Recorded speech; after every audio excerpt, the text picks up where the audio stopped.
We're asking, is it possible to change your social class? Kemi Badenoch caused a stir by claiming she became working class when she landed a job at McDonald's as a teenager. Badenoch, who's campaigning to become the next Conservative Party leader, was doing an interview with GB News. So let's have a little listen. It was the first time that I interacted properly with people who didn't come from the sort of background that I came from. I grew up in a middle-class family, but I became working class when I was 16 working in McDonald's. She also said that she learned humility through spending days cleaning toilets and flipping burgers. So is there anything wrong with what Kemi said? And does your job really define your social class? Do give us a call on 0207 862 2222 and I'll speak to you in just a moment. So let's start with you, Esther. Is it possible to change your class? And can you change it just by taking a job and doing something? Aren't you just an upper middle class person flipping burgers or a working class person flipping burgers? Just flipping the burgers doesn't make the change, does it? Well, you can change your social class. Usually it's upwards rather than downwards. It's very rarely downwards. Most people that are born middle class tend to maintain some sort of middle class lifestyle. But how can you change it? It's called social mobility. Why was Tony Blair so adamant that education was the way upwards? Because it's the best way for people to become socially mobile. You can command greater salaries and you can live a lifestyle. Some people will say, I'm a doctor, but I'm a working class doctor. No, that's not. I'm a bank manager, but I'm working class. I grew up in a working class family. Changes the class. Well, the kind of family you grow up in, the area, the kinds of people that you're around usually dictates that. But I will say, obviously what she said was tone deaf, because you don't become working class because you're working at McDonald's. That's ludicrous. It's like, I worked in a care home 2 years ago.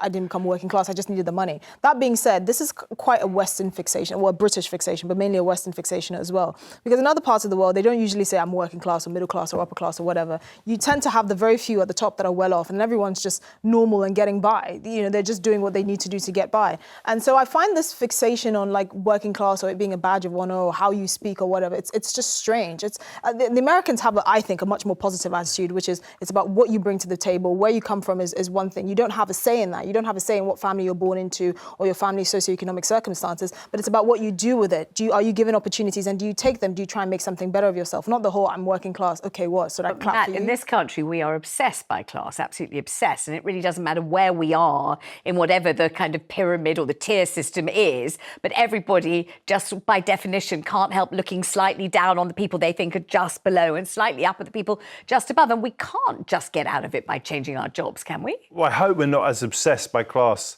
as we were. And I think there is, though, still a lot of snobbery about trades. It's a point I tried to make repeatedly. I have enormous respect for people who do trades.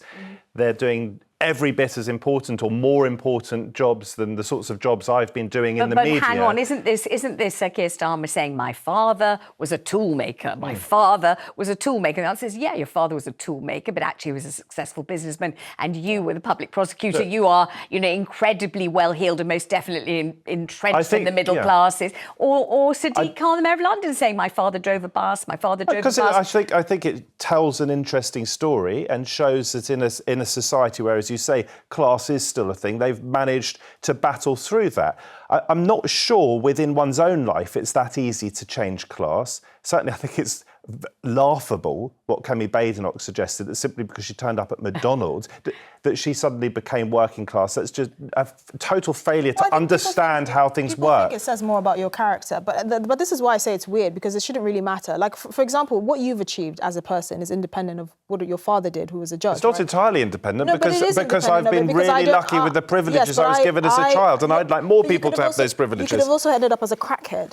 I could have done, but the point. But this is the point. Here's the point. Doesn't mean I didn't benefit from privilege. The fact that you could. It's not about benefiting from privilege. You did something about it. Me being born with 2 arms and 2 legs that work is a form of privilege. I'm not saying I didn't work hard, but it's a combination of hard work and privilege in my case. And the fact that some people can throw away their privilege doesn't mean that privilege doesn't exist. But what do you want people to sell them like letters? Here's the point that I'm making. This fixation on working class or middle class or whatever, I think it tells one story that I think is becoming largely irrelevant. Yes, there are opportunities that may not be open to you because of the kinds of people that your family's around, the neighborhoods you grew up in. That's fine. But the point shouldn't be to fixate on it and say, oh, as a badge of honor, I'm working class or I'm this, I'm that. What have you done with what you've been given? That is the question. Well, I agree we should be getting away from class. I agree we should be getting away from that. What should be the case. I think we're talking about what is the case. And what is the case is this fascination with, for example, what do you call the lavatory? do you say the word Who's toilet? who's fascination? People are fascinated It's much by it. more than job. Of You know, course it's the it's much more than Hyacinth job. bouquet thing. It's how you speak. It's how you speak. That's It's what strange. you wear. It's the way you hold your knife. Doesn't and mean it's a fork. good thing, Vanessa. Doesn't mean it's a good but thing you're at all. right, But it's a delineation of your social background. And just by going to work at McDonald's for a summer doesn't mean that you can shrug it you can off. be well-spoken, well-mannered, well-dressed as a working class You person. definitely can. But this is the thing. Whose fixation? It's usually the people that are obsessed by it, who are in a certain, echelon of society. But the rest of most people don't really care because, again, like I said, what have you done with it? You can absolutely be well-dressed, well put together, well-mannered, and all of that, from whatever background you're from. But I think people are fascinated look at the by Beckhams, it, Vanessa. to some extent trapped. Yes, look at the Beckhams they're a good and the kind of example. snobbery directed at the Beckhams. Now, can we just Very use them as an interesting. example? Yes. People might suggest that they are still, in some sense, working class, or that David Beckham is, in some sense, still. He's one of the most successful people, and his wife. I don't know what her background is. But she's certainly not working in the class. documentary, she said she was working class. Right. Victoria was certainly not and he working took the class. razz out of her enormously by saying, yes, you were driven to school by your father in a Rolls Royce, and they both cracked up. So she sees herself as working class. It's all about how you see yourself. But let's look at David Beckham. Many people would still say that he's working class, but he's a working class boy in old language, made good. Yes. And he's done phenomenally well. And I want to live in a society where everyone has an opportunity to do phenomenally well, no matter what their background. But I don't think the point is whether you could do well or can't do well. It's you can do incredibly well. You can make millions, billions, be at the absolute top of the tree. But are you still whatever class you were when you started? So, for example, Lord Sugar, a peer of the realm, a huge success. On some level, enormously wealthy, very, very famous. But is he still working But class? interestingly, and I if you think it asked could him, change. he'd probably say yes, I would think. I think it could change from generation to generation, maybe not so easily within a generation, because it is partly about how you speak if we are obsessed by it. Let's talk to Caroline and Ken, who's on the line. I'd love to know what she wants to say. Caroline, hi. Can you change your class? I don't see why you should. Right. Okay. In that I've got a parallel to bring. In that I've had young children and I had to set up my own business. Yes. To look after them, and I started a cleaning business. And I came across a whole wave of people that had different outlooks on me because I was going to be a cleaner. But I was providing a business and earning money for my family. And I got really looked down upon at times, to be honest.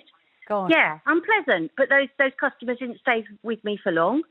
They went, and I kept going. And I forged some really good relationships. And I just don't think you should try and. And question, what class are you? Obviously, you're an entrepreneur. You're a businesswoman. You're somebody who's set up a business. But does that make you any particular class, or are you whatever class you were before you started the business? I just don't think you should pick a class.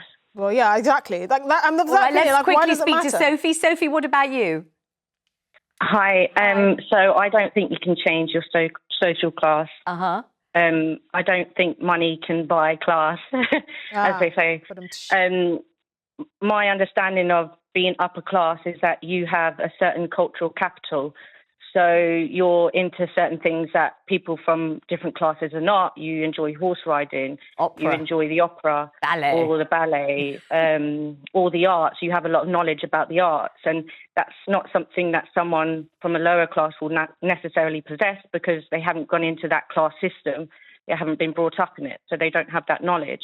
So I think even if you were to be successful, make a lot of money, it'd be very difficult for you to change your social class because you're from totally different backgrounds. I mean, the thing is, it is fascinating, and people do love to brand themselves and other people from a particular class. Well, whether that should be the case or not, I don't know. No one but ever brags about being middle class. Some people do solidly middle class. People sometimes fly the middle class flag with great pride. Thanks so much to Sophie, and many thanks indeed to Matt and Esther. Thank you so much for all your calls today. Jeremy will be here at 9:15 tomorrow morning.